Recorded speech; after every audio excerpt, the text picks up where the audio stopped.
Okay, 1, 2, 3, go. Welcome back to our podcast. Live to the full with David. and Jo. Okay, so this is our 7th episode. Hala, nakapito na kami. And Yes. title natin ngayon, ang topic natin ay Career and Passion. So, salamat dun sa 4 na bumoto. So, sa 4, 2 yung bumoto sa career and passion. So, yun na yung majority. Yun na yung majority natin. Pero anyways, yan. Sige, intro muna tayo before we go to our main topic. Ano muna, describe muna namin yung week namin sa inyo using memes. Yes. Para ano lang din. Ilalagay ko na lang dito sa taas yung photo ng memes namin. Pero sige, si David muna. GIF. Describe your week using a meme. Sa akin, yung meme na si Jim Carrey. Jim Carrey, di ba? Yan. Yung Jim Carrey, kapatid ni Chicken Carrey. nagkakape siya. Ayun. Dahil very, very super productive sa work. Tsaka at the same time, yung isang passion project na ginagawa ko nung in-start ko this week. So, ayun. Very in the zone pala. In the zone. Ayan, Yes. ikaw. Sa akin naman, ang meme ko is ito. Ayan, si Mimi yan na umiiyak pero nakapis ng gano'n. Kasi parang yan yung internally, yan talaga yung itsura ko pag tatanong ako ng mga tao, oh, kamusta ka na? Eh, syempre, di ba, alam nga naman tuwing kakamustahin ako, ikukwento ko talaga kung kamusta ako. So, sasabihin ko lang, okay lang. Okay naman. Pero yun nasa loob ko, okay naman. Pero yan, dinadalaw ng kalungkotan. But anyway, so yan, pag-usapan namin yung, may dadagdag ka pa ba? Wala naman. Ayan. Pag-usapan namin yung main topic Yes. for today, which is career and passion. Bakit ba natin pinagsama yon? Sa akin kasi, personally, very dikit siya eh. Although, yun nga, hindi naman, not everyone are blessed to have Everyone is. both. Mm, Not everyone is. is. Yep, singular lang. Not everyone is blessed Mhm. to have yung both na Na passion mo yung career mo. within your profession. Yun na rin yung passion mo. So, Yeah. kaya gusto ko siyang pag-usapan ng sabay. Mhm. And, yeah. Ayun. In a perfect world or in yung term nga sa Japanese na ikigai, Oo. pag nahanap mo yon na nag-merge yung career mo sa passion mo and yung Yeah. you think yung purpose mo sa life, then yun daw yung ikigai mo. So that's when you can thrive the most. But anyway, sige. Tsaka yun nga, minsan hindi naman necessarily na kailangan talaga siyang parehas. I mean, at some point, you have to accept na career mo, ito yung passion mo. So, Pwedeng hiwalay. oh, Yeah, that's true. Pero yan. Anyway, so kwento lang namin yung work history namin. Ako pala yung mauna dyan. So since 31 years old na kami, tas dati dahil wala pa namang K-12 noon, bata kaming graduate compared dun sa mga young workers ngayon. ilang taon? Ako 20 ako. 20, Nung first ako nag-work. Ikaw rin? Or 21? 2016 ako gumamit. 20, Ganun lang din. tama. Same tayo. So, basically, a year or so na kami nag-work or nasa workforce. And yung una kong work for 2 years, actually parang ano lang yon, volunteer, yung term doon sa aming mga PT. So, nag-work muna ako sa hospital. Tapos, on the side, parang nag-home care ako. Ibig sabihin ako yung mga pupunta sa bahay ng patients, tapos nagtitreat. So, yung una kong work, wala talaga akong regular pay, more of Wait, hindi mo clear ano yung work, ano yung exact ay, work? physical therapist. Okay, so as a PT, so doon ko nakukuha lang yung salary ko nung time na yon sa mga home care or yung private practice ko. Nung time na yon, siguro yun yung years ko o yung era ko na ang dami ko pang energy. Siyempre, yung work namin, as in, very physical talaga siya. Kaya ko magpalakad ng pasyente, nang mag-isa lang ako na mga lalaking kasing laki mo. Yung ganun, mga stroke Kumbaga, patients. yung bigat nila, kaya mo siya. Kayang-kaya kaya ko mong siyang dalhin. Kayang-kaya kong mag-ilang pasyente sa isang araw. So, sobrang lakas pa nung katawan ko nun. Siyempre, 10 years later, ibang-iba na, 'di ba? Pero very, ako nun, physically fit pa ako. So, saktong-sakto siya doon sa work ko.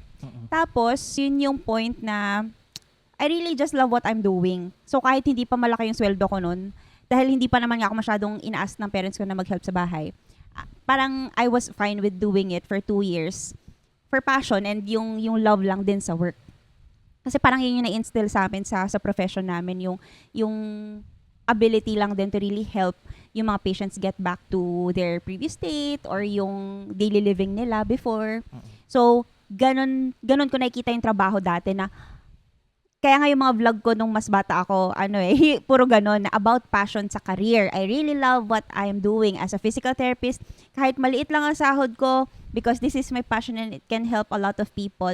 Yun yung perspective ko nung time na yun, na I can be fueled up by just that. So, yun yung first 2 years. And then, after that, dahil medyo kinailangan ko na rin mag-help talaga, or parang natauhan lang din ako na kailangan ko na talaga ng regular paying job. And I felt like medyo nakakalawang ako sa hospital. I mean, ako lang to syempre iba naman din sa ibang tao. Pero yung thought lang din na wala akong continuous learning like academically. Parang feeling ko nasa-stunt yung growth ko sa profession doon. So kaya pumasok ako sa Especially academy. kasi nga yung line of work nyo is ever growing Yeah. nag-i-improve or may new information, new studies. Pero yun, parang doon sa setup ko nasaan ako, hindi naman kami masyadong pinupush to really continuously grow and learn. So, feeling ko yun na stunt yung growth ko. So, sabi ko, hindi talaga ako masyadong pang dito lang. I mean, pang PT ako, pero kailangan kong nagtuturo talaga sa mga estudyante. Parang nandun talaga yung heart ko, tsaka yung ko rin, leaning in ko, kumbaga. So, nag-work na ako for 2 years as a professor. Very pa rin ako nun, passionate. As in parang, hindi ko alam kung connected ba sa energy yun, sa ng bata, yung passion, tsaka yung very idealistic ako. Not that I'm saying na hindi na ako idealistic ngayon, pero at least ngayon, mas nababalance ko na siya with the reality of life. Pero nung time na yun, as in, sobrang, ito yung parang vision ko. Mo is gusto mo baguhin yung Lahat. PT sa Pilipinas. Yes. As in, parang I feel like kayang-kaya kong baguhin lahat ng pangit na sistema dito. Dahil mahal na mahal ko ang trabaho ko at ang mga estudyante ko. Parang ganun yung pananaw ko. Very idealistic, yung mga visions ko. Tsaka, yun nga, fueled up ako talaga. Majority ng ginagawa ko before was purely passion nung nagtuturo na ako. And then, as time went by, biglang lumipat na ako ng ibang school naman, pero mas touch base na ako nagtitreat na rin kami sa community, nagbababa na kami ng mga health programs sa mga community sa Pilipinas na hindi masyado nakaka-receive ng maayos na healthcare. Tapos nagtuturo pa rin ako. Doon ko mas nakita, parang nagising lang din ako sa katotohanan. Na parang no matter how much I love my work and no matter how much I try to change in the little ways that I can, if yung sistema talaga sa taas, wala talaga silang kagustuhang magbago dahil may monopoly lang talaga ng power or basta yun, yung system and culture itself, parang medyo nag-die down. Honestly, medyo parang naano na lang din yung fire sa akin nung time na yon. I did what I can while I was still there. Pero slowly, bago ako mag-exit fully dun sa profession ko, kasi ngayon nagre-rest na nga lang ako, di ba? Parang, hindi naman sa nawalan ako ng hope doon sa future ng profession. But it's more of, I think, ito na yung phase ng life ko nung last 2 years siguro or last years ng pagtatrabaho ko. Kaya nagfo-focus na ako sa pag-mentor talaga ng mga students. Parang pinapasa ko na talaga sa kanila yung torch na ito yung kaya ko lang ma-impart sa inyo, and then I just trust na whatever it is na pwedeng improve ng future, ng profession natin in the future, kayo na yung gagawa nun. And it's time for me to really medyo exit na talaga. So yun, ngayon rest kayo dahil hindi na ako masyadong nagaan sa career na yon. Hindi ko naman sinasabi na closed doors na like forever hindi na ako babalik sa trabaho, pero parang ganun pa lang so far yung naging journey ko. Hindi siya naman depressing or like naging hopeless ako, pero siguro yun lang talaga yung journey na parang habang tumatanda ako, tinuruan din ako ni Lord na ito na yung time din talaga nung mga mas bata to really make a change. Ikaw, nagawa mo na kung ano yung ina-ask ko of you with the time that you had. So, happy naman ako dun sa aking pag-exit sa as hindi na ako Ma'am Jo ngayon, okay? Just Jo. Yes. So, Ayun, ang haba. I'll go, ikaw naman. sa akin naman, working 2016. So, 10 years, magta 10 years na. Started pwede mo na magsabi ng name ng company. Pwede ba yun? Hindi ko alam. Oh, pwede yun. Sige. First work ko sa Point West. Nagstay ako doon mga 3 years. 3 years din. So, yun yung first and ko ng work. Parang ganun din ako sa'yo dati. Yung very idealistic. Tsaka, paano ba? Yung Point West kasi that time ay 100% Filipino-owned. Hindi ako sure kung sila yung pero parang yun yung idea ko noon na parang grabe, IT company sila na as in 100% Filipino-owned. Tapos, yung mga clients medyo, din naman, big clients din. So, tas sobrang nag-enjoy ako dun sa kung paano yung environment lang din talaga. Kasi para lang din akong, hindi ako masyadong nalayo dun sa environment ko nung college na halos ka-age ko yung mga kasama ko. Tas back then kasi sa Point West may mga clubs, may mga ganon. So kahit Yung sa'yo, may Bible study club sila doon. Sa Sa music, company na yun. Bible study, ganyan. So, para lang din talaga ako nagka-college nun at the same time, nag-work. Tapos yun nga, yung nag-start ako doon na bootcamp kami. So, nag-aral kami ng 3 months. So, sobrang nag-enjoy ako doon. Kumaga doon talaga na-open sa akin yung corporate life. Maraming nabago sa akin, maraming na-improve. Especially siguro, mas doon ko na-develop yung pagiging assertive ko. So, sa mga Sobrang nakakilala. assertive niya, guys. Sa mga nakakilala sa akin ngayon, doon galing yun kung gaano ako ka-assertive, doon ako nasanay na hindi yung masyadong kumbaga nandun pa rin naman yung yung sense of authority, pag-respect sa authority, yung pag-sir, ma'am. Pero doon ko na develop personally yung okay lang kahit hindi mag-sir, ma'am or kahit first Sa ibang basis. culture naman nga, ganun. Sa Ganun. UP, actually, first name basis nga sila doon. So, kahit pa paano, for me kasi yung pag ganun kasi sa akin, sobra kasi ako dati, parang mahiyain or too polite. So, removing that from yung conversation ko, naging parang, Mas naging free ka. mas naging free.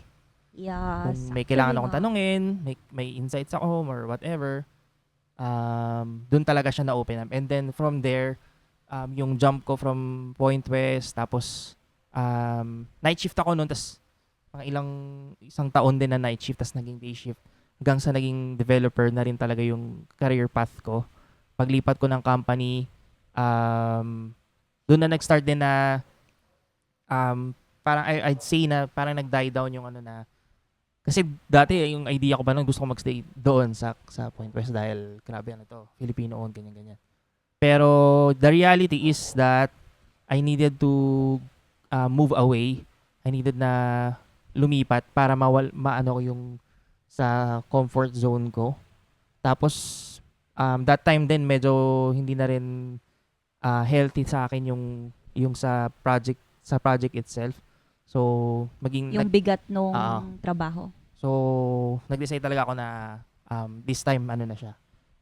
Kailangan ko na rin maghanap ng ibang work. Mm. Kahit na very out of my comfort zone kasi mag-apply ka na naman, mag-interview ka na Mhm. naman. So ganun yung throughout yung work history ko, ganun Mhm. yung palagi nangyari. Tapos second work ko, mid-pandemic ako nag-decide na lumipat ulit. Sa second work ko halos magti 3 years ako pero mga 2 years and 10 months ganun. Lumipat ako, cloud staff, tapos yun ko na yung client ko na hanggang ngayon yung mga tao na kasama ko doon, kilala ko pa rin. Parang for me, yun yung best. Yung team mo talaga. Oo.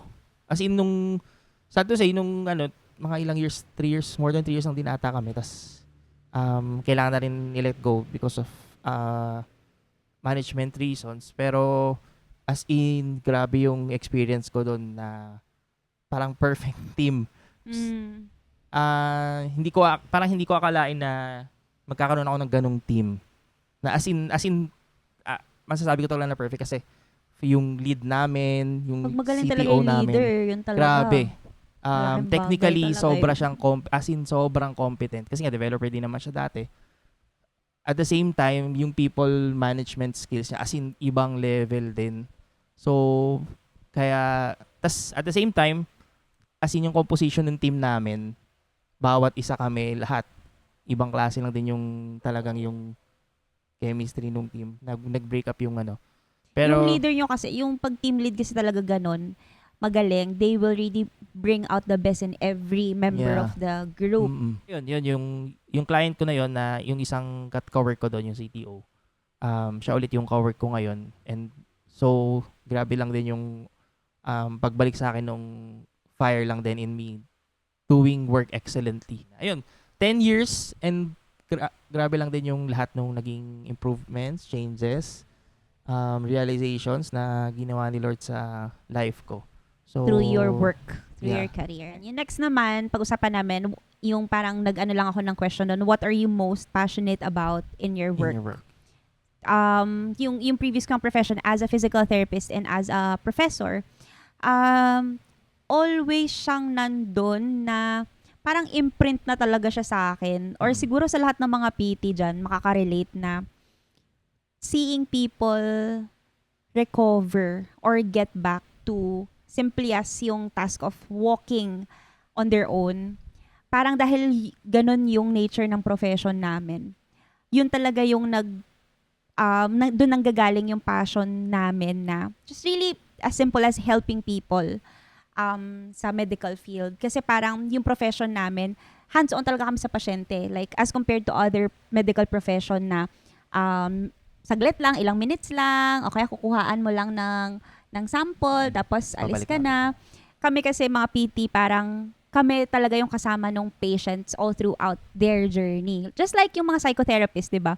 Pag therapist kasi siguro talaga ganun. So, yun yung very passionate ako about helping people. And yung siguro in terms of teaching, every time lang talaga nakikita ko yung mukha ng mga estudyante na nare-realize nila, hindi pala mahirap yun. Parang doon ko talaga hinuhugot yung lakas ko. Lord, talagang dito mo talaga ako kinol. Kasi grabe lang yung fulfillment na nakukuha ko every time I help them see na it's not so hard at all yung subjects namin. I mean, hindi siya sa madaling-madali. Kumaga, making yung learning more digestible. At the Yun same yung lagi time. nilang comment actually sa sulat nila sa akin. More digestible and fun. So, I'm And so happy. Yun talaga yung essence of being a teacher, of a professor. Diba? Yeah.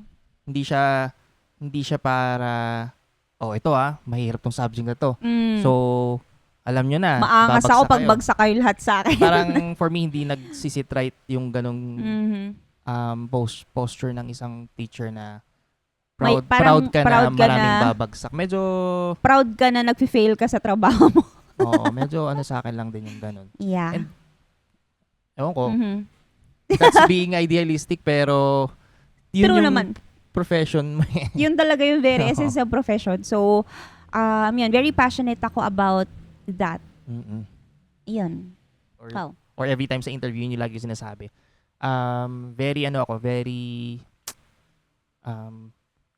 Whenever I work,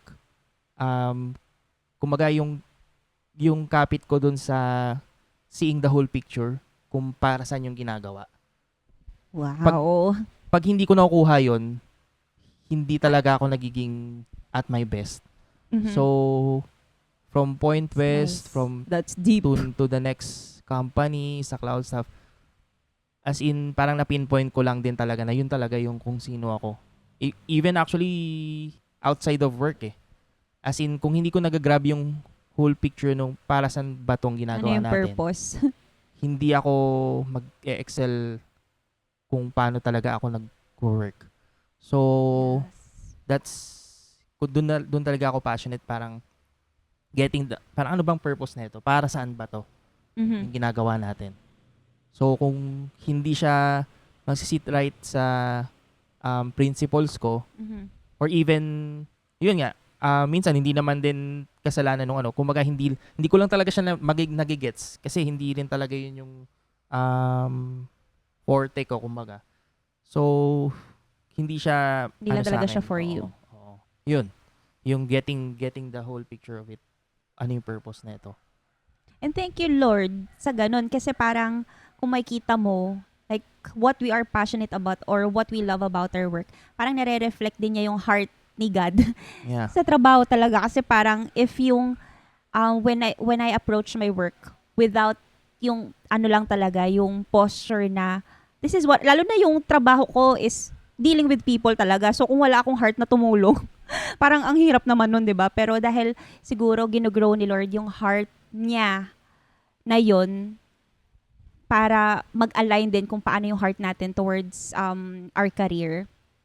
Parang ang saya lang na makita na nandun din yung heart ni Lord kahit yung sayo na gusto mong nakikita yung purpose ng ginagawa mo. Hindi lang siya all for, basta alipin ako ng salapi. Basta Mm-mm. sumusweldo ako, okay na yan sa akin. Kahit wala naman talagang natutulong tong ako sa kumpanya ko, 'di ba? So, just I praise the Lord for that heart lang din na inaalaw niya magkaroon tayo. Yeah. Tsaka yun, yung hinanap ko lang din yung recent ko lang na pakinggan. Si Tim Macky nga din. Meron Our siyang Lodi. podcast na about sa theology of work. Sobrang gusto ko yung, as in na-hit na yung kung paano ko tingnan yung work. Sabi niya doon, if following Jesus has to do with all of our lives and with the huge majority of our lives is going to work, then Yes. surely there should be a connection. Kumbaga, hindi nga daw, Sim. hindi natin dapat siya tinitignan na itong work ay extra lang eh. Secular yan, so hindi yan ministry, ganun. Kumbaga, yung point na is, majority of our life, Nandun kung tayo. 80 years ka, siguro most likely, 30 to 40 years nag-work ka, then why not, parang hindi nagme-make sense kung Christian ka na hindi nagme-make sense na hindi mo i-incorporate yung principles of Christianity dun sa work mo. Yeah. But, just being able to do your job well, Mhm. hindi lang siya about meeting yung minimum okay na to. Ito lang naman yung trabaho ko eh. We all know kung paano yung doing your job well. So that's kung paano Yes. yung ni Jesus na as in you're doing this to serve others. Yes. So siguro naman in some ways I mean kahit nga sa akin as an IT person, pwede mong isipin na wala naman kaming tao na sineservan dito eh. Mhm. Wala naman kaming ibang tao na parang kinikater nito eh. Pero yun nga, for me, for example, yun nga, yung sa apps or systems na dinedevelop namin, parang just being able to catch yung vision for me and being able to deliver kung ano yung pinapagawa sa akin.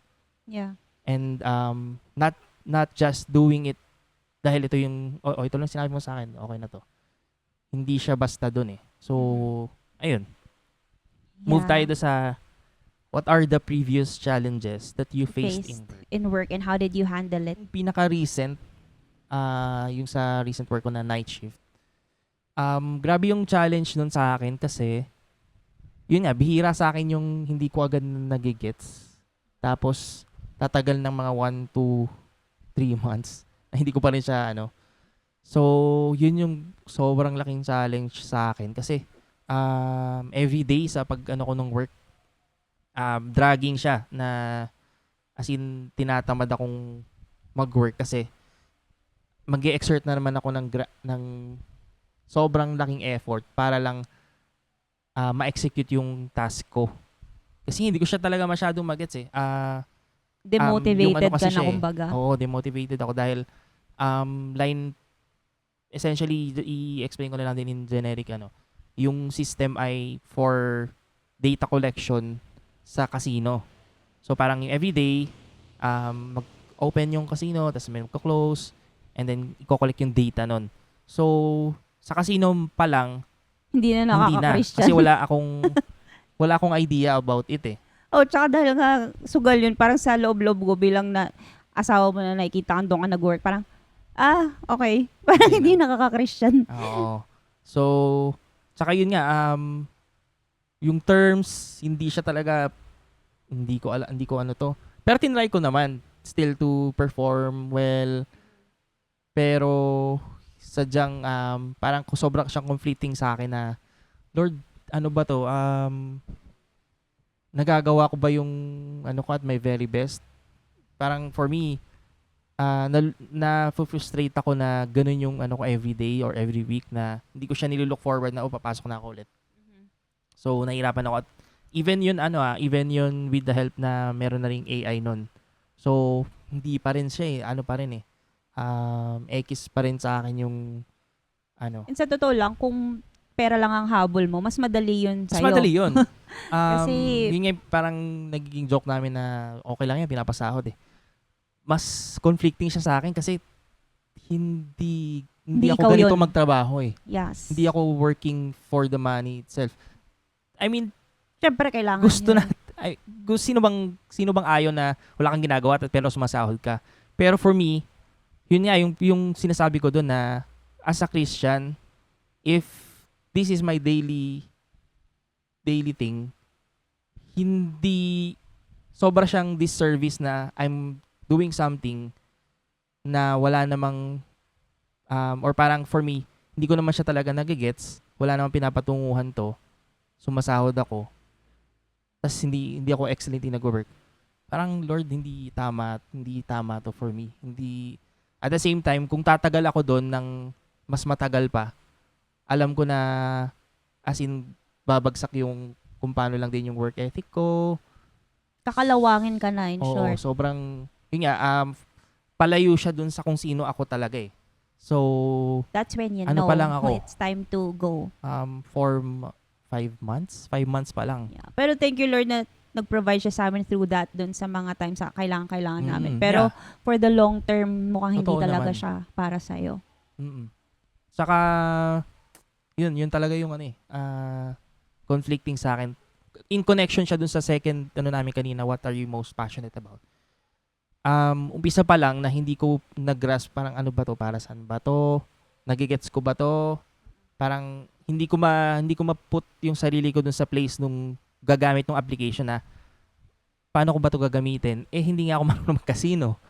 So, hindi ko, parang kunwari, hindi ko ma-put yung place ko dun sa, kunwari, yung sa cashier na magko-collect ng data. Kasi hindi ko siya gets So, dun pa lang, hindi na siya nagsi-try with me.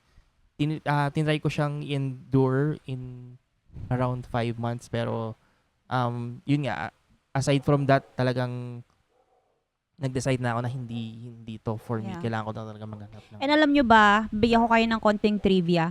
Based on studies talaga, yung mga patients na nagkakaroon ng back pain, ang isa sa number 1 cause niyan, lalo na yung mga chronic pain, upper back man or sa low back, job dissatisfaction. So, which actually, explains why yeah. recently, ayan, sobrang yung likod Sobra. niya. Kasi sobrang stress siya. Very high yung stress levels niya dahil like psychologically, emotionally, yun, apektuhan din siya dun sa work. Kung paano niya nakikita yung work. So, yeah. Trivia lang yan. Sabi dun, how did you handle it? Yun nga, sabi ko, I tried na i-endure as in, kay Lord na, ano ba to pa? Magstay ba ako or ano? Pero at the end, I decided na maghanap na ako ng iba kasi hindi to para sa akin. Para siguro sa iba, pero hindi siya para sa akin. Mhm. So, I'd rather na iba yung mag-work dito para mas Mhm. maano nila ng maayos. Mhm. Okay. Ayan, ikaw. Sa akin naman, yung mga previous challenges ko before, siguro nung mga mas bata-bata pa ako sa trabaho, lalo na yung yung mga unang years ko ng pagtuturo, yung mga usual na nafe-face ko dun sa work is parang effect siya ng pagiging sobrang palaban ko. Alam mo yun, parang sobrang palaban sa principles. So parang minsan, pag sinasabihan ako nung sa superior ko na kunyari mag-bend ng rules or parang, paano ko ba siya sasabihin? Na parang, in short, parang feeling ko magugulangan ko yung mga estudyante ko doon sa pinapagawa sa akin. Hindi ko talaga siya sinusunod. Hindi ako sumusunod. So, parang ako yung ganong kind ng person na okay ako sa work in terms of relating with those parang below me, like sa students, at saka yung mga co-teachers ko. Pero madalas, nahihirapan ako sa relationship ko doon sa superior ko. Hindi dahil sa talagang disobedient lang ako or rebelde lang ako kung trabahador, pero kapag hindi talaga nag-align sa principle ko, yung way ng leadership at saka kung paano ako sinasabihan how to do things, parang hirap na hirap ako. So, minsan yan, lumalaban ako o kaya may times din naman na parang syempre natatakot din naman ako sa boss ko. So, umuoo na lang ako or parang, basta parang hindi ako yon. Alam ko sa sarili ko na hindi talaga nagsisinungaling ako kung sasabihin ko na mag-agree ako doon sa superior ko. Pero I had no choice. So, yun yung palagi kong struggle. And then, habang tumatagal, siguro ngayon din, kaya yun yung isa sa mga reason why, siguro yung leaving work. Kasi parang kapag dumadating na siya sa point na ang tagal mo na doon, tapos sooner or later, syempre kailangan mo talagang sumunod. 'Di ba? Parang hindi naman all the time mapaglalaban mo yung sa tingin mong tama. So when I found myself compromising my principles, my integrity, and parang, ayun, parang kinakain na ako ng sistema in short. Sabi nga ni Mayor Vico. Nako po. So, ayun. Paano hindi magpakain sa Pero more about that dun sa ibang episode. Pero yun, Yes. that's my challenges. I think it was really time for me to go. But, nevertheless, yan, sobrang love ko yung work ko, yung mga nakatrabaho ko years back. In connection pa rin kami, friends pa rin kami, even yung mga students ko. Pero, yeah, laging, yung mga challenges na nafe-face ko is laging against a dirty system or a culture. So, nahirapan talaga ako kapag ganun. Kasi ang taas ng sense of justice ko talaga, parang, papalagagad ako kapag hindi pwedeng magaganyan ng mga estudyante. Parang, ayoko ganyanin sila. Kahit nga yung simpleng, alam mo yung kapag minsan na nalilate-late ako sa pumasok sa class, parang nahihiya na ako sa mga estudyante ko noon eh. Parang, as much as I can, I come to class earlier than yung start, kung kaya ko. Tapos kapag may days, kunyari sobrang natatraffic lang ako kapag maaga, yun yung mga days na parang stress na stress ako kasi parang hindi ito yung binabayaran nila na ano ko. So, ayun lang, medyo maano talaga ako sa integrity. Kaya, yeah, yun yung how I handle it, it's either I fight for it or I just flee from it. Ayoko na. Kabay. Bahala na kayo dyan. Ayun. Okay, how we viewed work as we got older. Sa akin, ayun nga, sabi ko nga kanina, dati I view it as very idealistic view na parang, yun nga, sabi ko nga, gusto ko magstay doon sa point kasi, Filipino owned to. Pero, ngayon, malayo na siya in a way na I still value it. Pero dati kasi yung tingin ko sa work, parang kung paano ako nag-work dati, I treat it as parang yun yung side life ko. Parang ganon. Pero natutunan ko lang din. Oo, di ba? Wala lang, yun nga. Yun talaga yung pananaw mo dati sa trabaho. Oo, ganon. Ganon yung sinasabi ko na itong work na to, blessing to, pero parang Mas gusto niya maglinis ng mas gusto ko bahay sa bahay, ganon. Parang ganon. kaysa magtrabaho. Pero natutunan ko lang din, di ko maalala yung exact yung ni Pastor John Piper. Pero sinasabi nga lang niya din na kung paano lang din yung importance of realizing na itong work ay dinesign ni Lord for us, na hindi lang siya dapat side na kinukulan mo lang kasi siya ng pera. Hindi siya dapat ganun yung picture. Tsaka yun nga, Yeah. yung katulad nung sinabi ni Team Maki kanina na majority of our life are put into work. So, hindi lang naman din about sa work. Pwede ring business or ano. Pero yun nga, doing life as a Christian and incorporating yung work, yung career mo, hindi siya pwedeng isipin mo na separate thing siya. Mhm. So, ngayon, ganun ko siya nakikita na very, siya sa life ko itself. na Integrated siya sa Christian life very mo. integrated siya na hindi siya parang when I'm not doing well sa work, hindi rin ako okay personally, spiritually, or everyday. And vice versa, kung hindi rin ako personal life, hindi rin ako yung performance ko or kung paano ako nag-ano sa work ko mismo. So, and paano ba? Especially din ngayon na married na, mas nabigyan ko siya ng importance kasi nga nakikita ko nga na hindi naman din yung alam mo yun, yung opportunity lang din to have this kind of work na work from home, nasa bahay lang, hindi kailangan mag-travel. So that dun pa lang nandun na yung privilege, nandun na yung favor ni Lord. So kailangan ko siyang i-value na it's really a blessing, it's a gift for me. Yeah. So True. hindi ko siya pwedeng ipakita sa parang iano ko sa iba, i-flaunt ko sa iba na parang ito lang parang grabe, work from home. Tapos ganito, ganyan. Na parang niyayabang When in mo. fact, Na parang favor siya talaga. you're boasting na alam mo yun, yung parang parang yung feeling na fino-flaunt mo siya as if sa'yo yun. Pero hindi eh. Gift siya ni Lord eh. So, you also have to show yung kung paano mo siya binavalue, kung paano mo siya inaano sa life mo, and how you see it as an instrument ni Lord to provide sa inyo, even to provide for others. So, ayun. Yeah, that's true.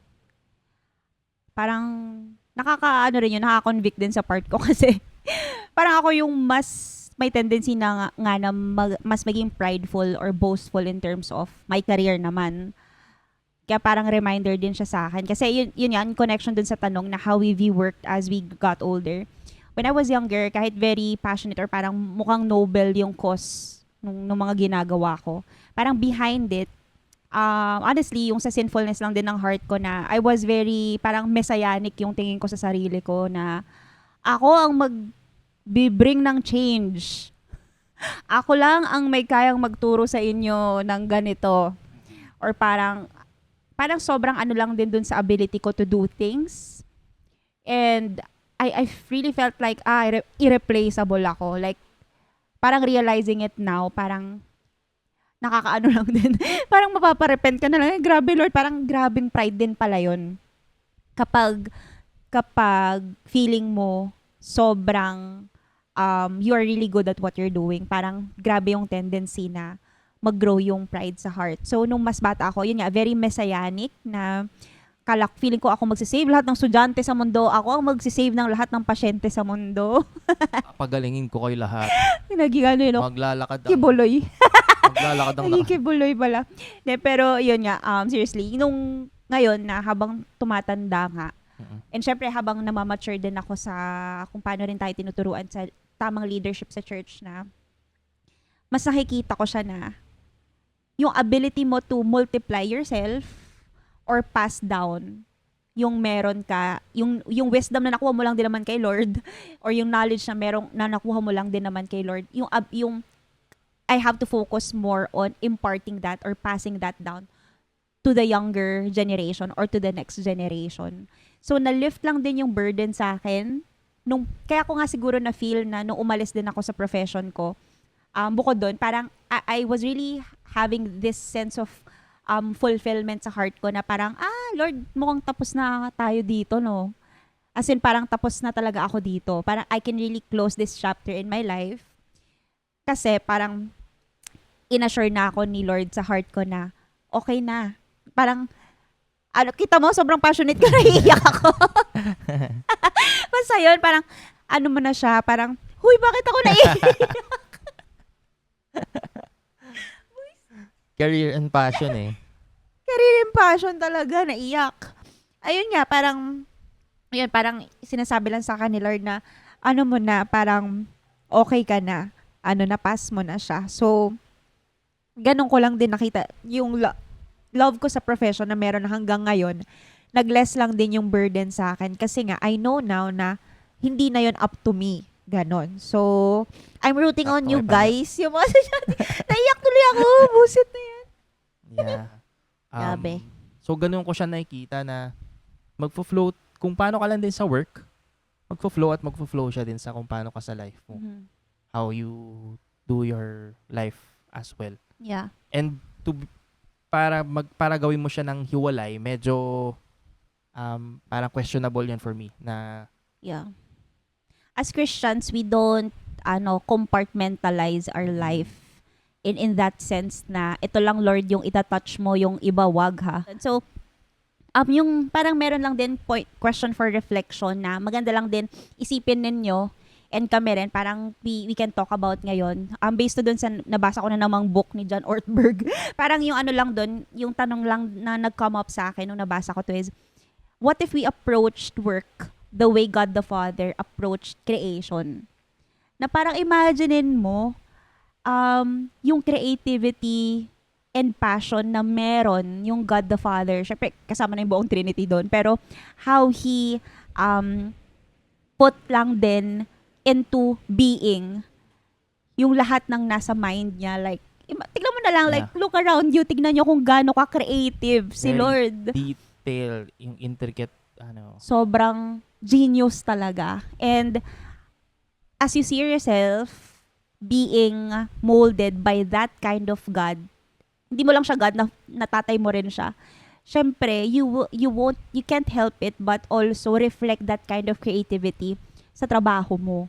Na, alam mo yun, kapag nagli-lean in ka kay Lord, grabe bigla ka may maiisip na, uy, oo nga, no, pwede ko tong gawin. Kaya minsan, feeling ng mga estudyante ko rin, hindi ako nauubusan ng mga pakulo. Kasi madami akong mga games, madami akong ways para parang buhayin lang yung attention nila o kaya yung classes, hindi siya nanggagaling sa akin, pero as in, yung creative juices na yun, galing talaga yun kay Lord. Kasi ganun siya ka-creative. And how good would that bring to the world if we approach and if we have that kind of posture as we work every single day. yeah. So, singit ko lang din na, mabilis lang to. Yung nakausap ko kasing young worker ngayon, isa sa mga struggle niya daw, galing sa campus ministry, na ngayon, sabi niya, mas nahihiya siyang bumalik minsan kasi feeling niya, hindi na siya ganun ka-visible sa church. Kasi nagtatrabaho na siya. So, isa siyang nurse, hindi ko na lang sabihin ang pangalan niya, baka magalit siya sa akin. Pero yun yung struggle niya na, ang feeling niya, paano yun ate, parang feeling niya hindi niya na siya connected kay Lord dahil hindi na siya nakaka-attend masyado sa church. But I just helped her realize lang din that yung ministry mo, yan yung ministry mo ngayon. Yung work mismo. You try lang din na to have the same posture as you serve in ministry, church ministry.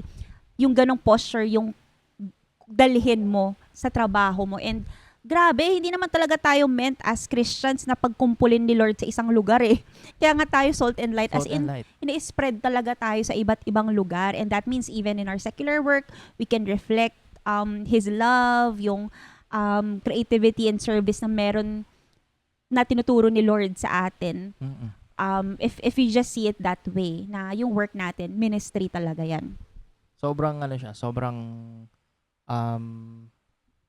OMSIM na point na, especially nga for new fresh grads na, siyempre, iba talaga yung iba yung Involvement campus days kapag campus days. Kaya kasi mas feeling marami mo, ka talagang time. on fire. Yeah. Pero, being able to work and work very well, dun pa lang, na siya yun na yung ministry natin talaga mawawala talaga yung extra time for doing ministry sa church. Pero, yun nga yung nun dun mapupunta siya sa work itself. Yeah. So, it's also still the same different setting lang. outpour ng love ni Lord. And yun yung goal is to pour it out sa work naman. Hindi naman siya kailangan na sa church lang. Yes. Ano naman, Kuya David, ang iyong message sa mga young workers dyan or yung makaka-graduate lang at first year or simula pa lang sila magtrabaho? Message to young workers. Isang tropa ko, sabi nga niya, nag-resonate sa kanya yung sinabi natin noon na nothing else will define who you are. Si Jesus lang. So, ganun pa rin yung message ko. Sobrang laki ng tendency natin to really put yung identity natin in our work. Out of sa lahat ng to, anong purpose ko? So, very kailangan natin malaman na yung identity natin is not even in our work. Yeah. Si Jesus lang talaga yung magde-define of who we are. And And- sa akin, personally, nung nawalan ako ng work, akala ko, okay na ako in myself na grabe na yung security ko na si Lord talaga yung nagde-define sa akin. Pero na-heart check lang din ako kasi nga nung nag-a-apply ako, syempre interview, ganyan, ilang rejections, parang sa isip-isip ko, grabe ilang years na experience ko Parang hindi nyo alam kung sino yung nire-reject Kilala mo. nyo ba ako? Parang ganun yung pumapasok sa isip Hindi ko. nyo ba ako kilala? Na yung ego ko kumbaga. Na sige, bahala kayo kung parang ganun. It's your loss. Oo. So parang nandun pa rin pala. Or yun nga, kumbaga parang na yung ego ko na napuput ko yung sarili ko doon. Pero yun nga David be like, ako na to. parang lang din na for the young workers, maganda yun na kung mag-exert kayo ng time sa work, OT, kung single kayo, why not go?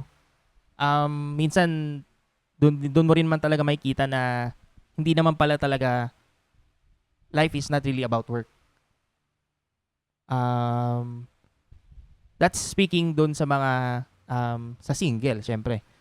And minsan, syempre nandun din yung desire natin to really be able to provide. Kaya natin ginagawa yon, kaya natin gusto magpursige. Pero